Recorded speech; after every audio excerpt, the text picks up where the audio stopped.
this guide, you will learn how to delete your Messenger account.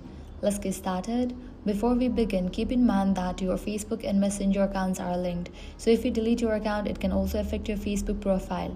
First, launch your Messenger app. Navigate to the menu page. Click on the option Settings. Now scroll all the way down and head over to the section Account Center. Now click on the option Manage Accounts. Click on the option Manage for the account that you want to delete. Click on Deactivation or Deletion. Select the option Delete Account and click on Continue.